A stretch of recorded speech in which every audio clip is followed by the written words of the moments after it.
ಭಾಳ ವರ್ಷಗಳ ನಂತರ ನಾನು ಬರ್ತಾ ಇದ್ದೇನೆ. ಕೋಲಾರ ರಾಜಕೀಯವಾಗಿ ಜನ್ಮ ಕೊಟ್ಟಂಥ ಜಿಲ್ಲೆ. ನನಗೆ ಮತ್ತು ಕೋಲಾರ ಜಿಲ್ಲೆಗೆ ಅವಿನಾಭಾವ ಸಂಬಂಧ ಇದೆ. ನಾನು ಯಾರು ಅಂತ ಗೊತ್ತಿಲ್ಲದೇ ಇರೋ ಸಂದರ್ಭದಲ್ಲಿ ನನ್ನನ್ನು ಆಲಂಬಿಸಿಕೊಂಡು ಪ್ರಭಾವಶಾಲಿ ಮುನಿಯಪ್ಪನವ್ರ ವಿರುದ್ಧ 2004ರಲ್ಲಿ ಸ್ಪರ್ಧಿಸಿದಾಗ 3,75,000 ಮತದಾರರು ನನಗೆ ಆಶೀರ್ವಾದ ಮಾಡಿದ್ದಾರೆ. ಕೇವಲ 11,800 ಓಟಲ್ಲಿ ಅವತ್ತು ಪರಾಭವಗೊಂಡಿದ್ದು ನಮಗೆ ಗೊತ್ತಿದೆ. ಎರಡನೇ ಬಾರಿಗೆ ಕೂಡ ಅಷ್ಟೇ ಅಂತರದಿಂದ ನನಗೆ ಮತ ಹಾಕಿದ್ದಾರೆ. ನಾನು ಕೋಲಾರ ಬಿಟ್ಟು ಹೋಗೋಕ್ಕೆ ಆಗಿದಂಥ ಸಂಬಂಧ ನನಗೆ ಮತ್ತು ಕೋಲಾರ ಜಿಲ್ಲೆಯ ಜನತೆ. ಸಾಮರಸ್ಯವನ್ನು ಮೂಡಿಸುವಂಥದ್ದು, ಎಲ್ಲರನ್ನು ಒಟ್ಟಾಗಿ ಕರ್ಕೊಂಡು ಹೋಗುವಂಥದ್ದು, ಜಿಲ್ಲೆಯ ಸಮಗ್ರ ಅಭಿವೃದ್ಧಿಗೆ ಅಧಿಕಾರ ಇಲ್ಲದೇ ಇದ್ದರೂ ಕೂಡ ನಾನು ಶ್ರಮಿಸಿದ್ದೆ. ಯರಗೋಳು ಪ್ರಾಜೆಕ್ಟ್ ಯಡಿಯೂರಪ್ಪನವರು ಉಪಮುಖ್ಯಮಂತ್ರಿ 180 ಕೋಟಿ ಸ್ಯಾಂಕ್ಷನ್ ಮಾಡಿಸ್ಕೊಂಡು ಬಂದು ನಡೀತವನ್ನು ನಾನು BGML ಫ್ಯಾಕ್ಟ್ರಿ ಮುಚ್ಚಿದ್ದು, ಹಾಸ್ಪಿಟ್ಲಿಗೆ ಕೂಡ ಮುಚ್ಚಿದ್ದು. ಆಸ್ಪತ್ರೆಯನ್ನು ಓಪನ್ ಮಾಡಿ ಅಲ್ಲಿಯ ಕಾರ್ಮಿಕರಿಗೆ ಚಿಕಿತ್ಸೆ ಸಿಗಬೇಕು ಅಂತ ಒತ್ತಾಯ ಮಾಡಿಕೊಂಡು ಫ್ಯಾಕ್ಟ್ರಿ ಮುಚ್ಚಿದ ಮೇಲೆ ಅಲ್ಲಿಯ ಕಾರ್ಮಿಕರು ಬೆಂಗಳೂರಿಗೆ ಹೋಗ್ತಿದ್ರು ಕಾರ್ಯಕೆಲಸಕ್ಕೆ. ಮಾರಿಕುಪ್ಪಂ ಟು ಬ್ಯಾಂಗ್ಳೂರು ಅನ್ನುವಂಥ ಒಂದು ರೈಲನ್ನು ಹಾಕಿಸ್ದೆ. ಅದು ವೀರಯ್ಯ ರೈಲು ಅಂತ ಕರೀತಿದ್ರು. ಮುನಿಯಪ್ಪನವರಾಗಿ ಮಂತ್ರಿ ಕೂಡ ಆಗಿದ್ದರು. ಅವ್ರ ಕೈಲಿ ಆಗಿರಲಿಲ್ಲ, ನಾನು ಅದನ್ನು ಮಾಡಿಸ್ದೆ. ಸುಮಾರು ಊರುಗಳಿಗೆ ಸೋಲಾರ್ ಲೈಟಿಂಗ್ ಹಾಕ್ಸಿದ್ದೇನೆ, ಕಾಲೇಜುಗಳಿಗೆ ಶೌಚಾಲಯ ಕೊಟ್ಟಿದ್ದೇನೆ, ವಕೀಲರು. ಈ ಥರದ್ದು ನನ್ನ ಅಭಿವೃದ್ಧಿಯ ನಿಧಿನಲ್ಲಿ ನನ್ನ ಜಿಲ್ಲೆಯ ನನ್ನ ಮತದಾರರು ನನಗೆ ಆಶೀರ್ವದಿಸಿದ್ದಾರೆ ಎನ್ನುವಂಥ ನಿಟ್ಟಿನಲ್ಲಿ 20 ವರ್ಷಗಳ ಕಾಲ ಕೋಲಾರದ ಸಂಬಂಧ ಇಟ್ಟು ನಾನು ಮಾಡಿದ್ದೆ. ಕಳೆದ ಸಾರಿ ಕಾರಣವೇ ಗೊತ್ತಿಲ್ಲ, ವಿನಾಕಾರಣ ನನಗೆ ಸಿಕ್ಕಿಲ್ಲ. ಅದು ನನಗೇನು ಬೇಜಾರಿಲ್ಲ. ಭಾರತೀಯ ಜನತಾ ಪಾರ್ಟಿ ಅಧ್ಯಕ್ಷನ ಈ ಜಿಲ್ಲೆ ಜನತೆ ಕೆಲಸ ಕಳಿಸಿದ್ದಾರೆ. ಈಗ ಭಾರತೀಯ ಜನತಾ ಪಾರ್ಟಿ ಮತ್ತು JDS ಸಂಯುಕ್ತ ಅಭ್ಯರ್ಥಿಯನ್ನು ಹಾಕುವಂಥ ಕೆಲಸ ಮಾಡ್ತಾಯಿದ್ದಾರೆ. ಭಾಳ ಸಾವಧಾನ. ರಾಜ್ಯದಲ್ಲಿ ಮತ್ತೊಮ್ಮೆ ಮೋದಿ ಬರಬೇಕು ಅನ್ನುವಂಥ ಆಶಯ ಜನತೆಗಿದೆ, ಕೋಲಾರ ಜಿಲ್ಲೆಯ ಜನತೆಗೂ ಇದೆ. ನನ್ನ ಉದ್ದೇಶ ಇಷ್ಟೇ. ಇವತ್ತು ನಮ್ಮ ಎಲ್ಲ ಮಿತ್ರರನ್ನು ಭೇಟಿ ಮಾಡಬೇಕು, ಮಾತಾಡಿಸ್ಕೊಂಡು. ಎರಡೂ ಪಕ್ಷಗಳು ನನ್ನನ್ನು ಒಂದು ಅವಕಾಶ ಕೊಟ್ಟರೆ ಮತ್ತೊಮ್ಮೆ ಕೋಲಾರದ ಜನದ ಆಶೀರ್ವಾದ ಪಡೆಯಲಿಕ್ಕೆ ಹೋಗಬೇಕು ಅನ್ನೋ ಕಾರಣ ಬಂದಿದೆ. ನಾನಿನ್ನೂ ಯಾವುದೇ ನಿರ್ಧಾರವನ್ನು ತಗೊಂಡಿಲ್ಲ. ಮಂಜುನಾಥ್ ಅವ್ರಿಗೆ BJP ಅವಕಾಶ ಕೊಟ್ಟಿದೆ.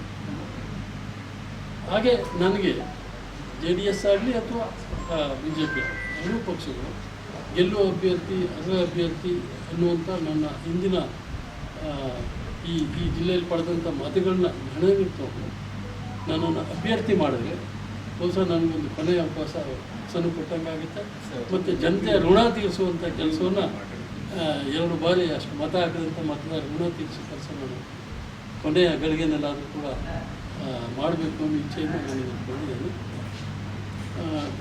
ಎಲ್ಲ ಪಕ್ಷದ ಮುಖಂಡರು ಕೂಡ ನಮ್ಮ ಕರ್ನಾಟಕ ದಲಿತ ಒಕ್ಕೂಟ ಸಮಿತಿಯನ್ನು ಭೇಟಿ ಮಾಡಿದ್ದಾರೆ. JDS ಮುಖಂಡರನ್ನು ಭೇಟಿ ಮಾಡಿದ್ದಾರೆ, ಯಡಿಯೂರಪ್ಪನವ್ರನ್ನ ಭೇಟಿ ಮಾಡಿದ್ದಾರೆ. ಅವರು ಕೂಡ ಆಗಲಿ ಪ್ರಯತ್ನ ಮಾಡೋಣ ಅಂತ ಭರವಸೆ ಕೊಟ್ಟಿದ್ದಾರೆ. ತಮ್ಮ ಮುಖಾಂತರ ಈ ಜಿಲ್ಲೆಯ ನಾಯಕರು ಮನವಿ ಮಾಡಿಕೊಡ್ತಾರೆ, ಪಕ್ಷಾತೀತವಾಗಿ ನಮಗೆ ಬೆಂಬಲಿಸಿ ನಮಗೆಲ್ಲ ಅವಕಾಶ ಮಾಡಿಕೊಡಿ.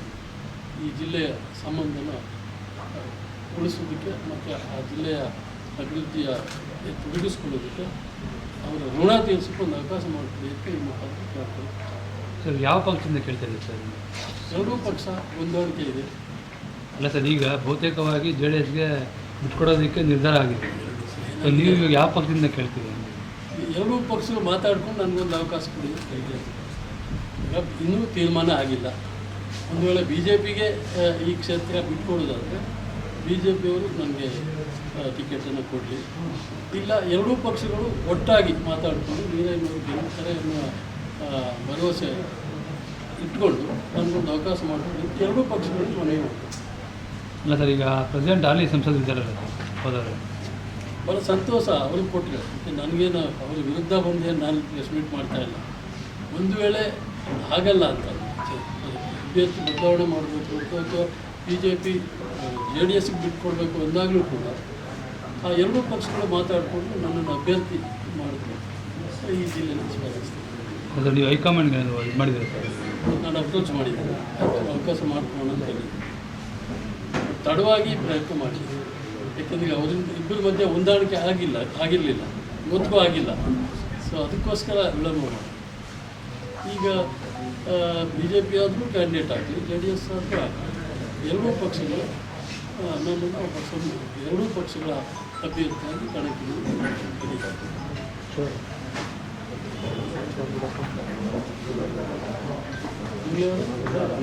ಸರ್, ನಿಮ್ಮ ಅವಧಿಯಲ್ಲಿ ಸ್ವಲ್ಪ ಬಿಜೆಪಿದು ಒಟ್ಟು ಇನ್ಕ್ರೀಸ್ ಆಯಿತು.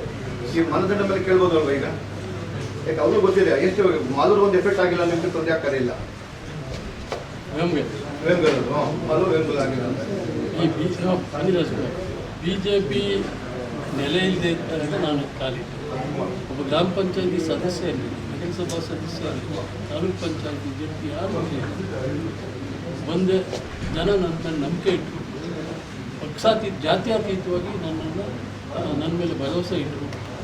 ವೋಟ್ ಬ್ಯಾಂಕನ್ನು BJP ವೋಟ್ ಬ್ಯಾಂಕನ್ನು ರೂಪಿಸ್ತೇನೆ. ನನ್ನ ಕಾಲದಲ್ಲಿ 3 ಜನ MLAಗಳು ಕೂಡ ಆದರು.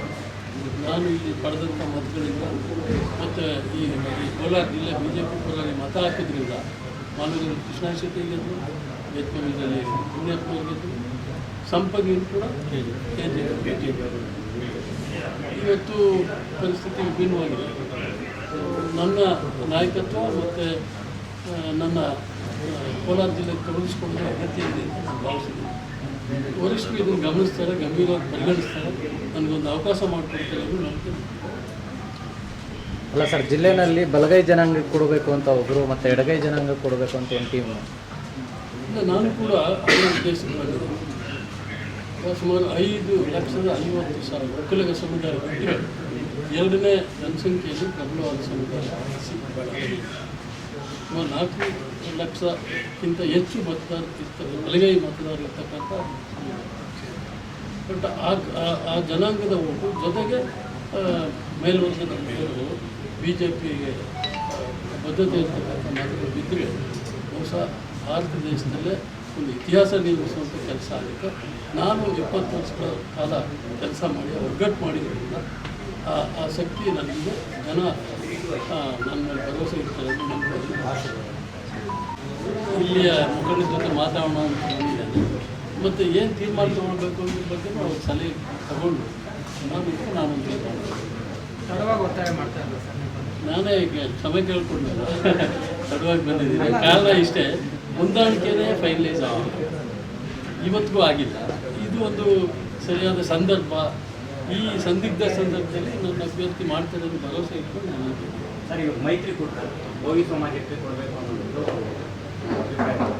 ಏನು ಒತ್ತಾಯ? ಎಲ್ಲ ಸಮಾಜಕ್ಕೂ ಕೇಳುವಂಥದ್ದು ಅವಕಾಶ. ಗೆಲುವಿನ ಬಗ್ಗೆ ಮತದಾರರ ಜಾತಿಗಳ ಸಂಖ್ಯೆ ಮೇಲೆ ಪರಿಗಣಿಸಬೇಕು. ಯಾವ ಸಮುದಾಯ ಹೆಚ್ಚು ಮತ, ಯಾವ ಪಕ್ಷ ಹೆಚ್ಚು ಮತದ ವೋಟ್ ಬ್ಯಾಂಕ್ ಇದೆ ಆ ಪಕ್ಷ, ಅದನ್ನೆಲ್ಲ ಪರಿಗಣಿಸಬೇಕು. ಎಲ್ಲ ಸಮುದಾಯದವರು ಟಿಕೆಟ್ ಕೇಳೋದು ಸಹಜ, ಆದರೆ ಗೆಲುವೇ ಮಾನದಂಡ ಆಗಬೇಕು. ಗೆಲುವು ಮಾನದಂಡ ಅಂದರೆ ಮತದಾರರು ಯಾರ ಬಗ್ಗೆ ಮನವಿದೆ, ಯಾವ ಸಮುದಾಯ ದೊಡ್ಡ ಸಮುದಾಯ. ಅಲ್ಲ ಸರ್, ಈಗ ಕೋಲಾರ ಜಿಲ್ಲೆಯಲ್ಲಿ ಸುಮಾರು 4 ಲಕ್ಷ ಮತದಾರರು ಬಲಗೈ ಸಮುದಾಯದವರು ಇದ್ದಾರೆ ಅಂತ ಹೇಳ್ತಾ ಇರೋಂಥದ್ದು.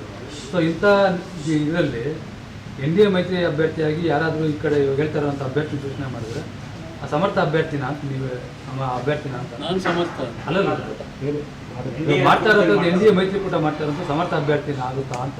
ಈಗ ನನಗೆ ಯಾರು ಮಾಡ್ತಾರೆ ಅಂತ ಇದುವರೆಗೂ JDSಗೆ ಮತ್ತು BJPಯವರು ಕೇಳ್ತಿದ್ದಾರೆ, ಯಾರು ಸಮರ್ಥ ಕ್ಯಾಂಡಿಡೇಟ್ ಅಂತ BJP ಕೇಳ್ತಿದ್ದಾರೆ. ಇಲ್ಲ ಸರ್, ಮಲ್ಲೇಶ್ ಬಾಬು ಅಂತ ಹೇಳ್ಬಿಟ್ಟು ಹೇಳ್ತಾ ಇದ್ದಾರೆ, ಈಗಾಗಲೇ ಕುಮಾರಸ್ವಾಮಿ ಅವರು ಹೇಳ್ತಾ ಇದ್ದಾರೆ. ಸೊ ಇಂಥ ಸಂದರ್ಭದಲ್ಲಿ 4 ಲಕ್ಷ ಮತದಾರರಲ್ಲಿ ಸುಮಾರು 1 ಲಕ್ಷ ಮತದಾರರಲ್ಲಿ ಫೈಟ್ ಮಾಡೋಕ್ಕೆ ಸಾಮರ್ಥ್ಯ ಪಕ್ಷದ ವರಿಷ್ಠರು ಯೋಚನೆ ಮಾಡಬೇಕು ಅಂತ ಭಾಳ ಮುಖ್ಯವಾದ ವಿಷಯ. ಯಾಕೆಂದರೆ ಈಗಾಗಲೇ ಅದರಿಂದ ಪಕ್ಷ ಅದನ್ನು ಆಲೋಚಿಸಬೇಕು. ಯಾವ ಸಮುದಾಯಕ್ಕೆ ಕೊಟ್ಟರೆ ಗೆಲ್ಬೋದು, ಯಾವ ಸಮುದಾಯದ ಮತಗಳು ಯಾವ ಅಭ್ಯರ್ಥಿಗೆ ಬೀಳ್ತಾರೆ, ಯಾವ ಪಕ್ಷಕ್ಕೆ ಬೀಳ್ತಾರೆ ಅನ್ನೋದನ್ನು ಗಂಭೀರವಾಗಿ ಪರಿಗಣಿಸಬೇಕು. ಅವ್ರ ಪಕ್ಷದಲ್ಲಿ ಯಾರು ಕೊಡಬೇಕು ಅಂತ ನಾನು ಹೇಳೋದಕ್ಕೆ ಇಲ್ಲಿಲ್ಲ, ಅವ್ರು ಈ ಅಂಶಗಳನ್ನ ಪರಿಗಣಿಸ್ತಾರೆ. ಸರ್, ಇದು ನಮ್ಮ ಡಿಮ್ಯಾಂಡ್ ಅಲ್ಲ ಸರ್, ಅಲ್ಲ ನಮ್ಮ ಡಿಮ್ಯಾಂಡು ಅಲ್ಲ. ಇದು ಬಹುತೇಕವಾಗಿ ನಿನ್ನೆಯಿಂದ ಕೇಳಿ ಬರ್ತಾ ಇರೋಂಥದ್ದು ಮಾತುಗಳು ಸರ್. ಯಾಕಂದರೆ ಎರಡೂ ಪಕ್ಷಗಳು ಒಟ್ಟಾಗಿರೋದ್ರಿಂದ ಮತ್ತು ಮತ್ತು ಮೋದಿಯವರ ಮತ್ತೊಮ್ಮೆ ಪ್ರಧಾನಮಂತ್ರಿ ಮಾಡಬೇಕು ಅನ್ನೋ ನಿಟ್ಟಿನಲ್ಲಿ ಚುನಾವಣೆಗೆ ಹೋಗ್ತಾ ಇರೋದ್ರಿಂದ ಎರಡೂ ಪಕ್ಷಗಳು ಆಲೋಚನೆ ಮಾಡಬೇಕಂತದ್ದು ಪ್ರಬಲವಾದ ಅಭ್ಯರ್ಥಿನ ನಾನು 2 ಸಾರಿ ಕಡಿಮೆ ಅಂತರದಿಂದ ಸೋತಿರೋದು ಮತ್ತು ಹೆಚ್ಚು ಮತದಾರ ಇರ್ತಕ್ಕಂಥ ಸಮುದಾಯಕ್ಕೆ ಸೇರಿದಂಥ ನನ್ನನ್ನು ಪರಿಗಣಿಸಿ ಅಂತ ಅಷ್ಟೇ ನಾನು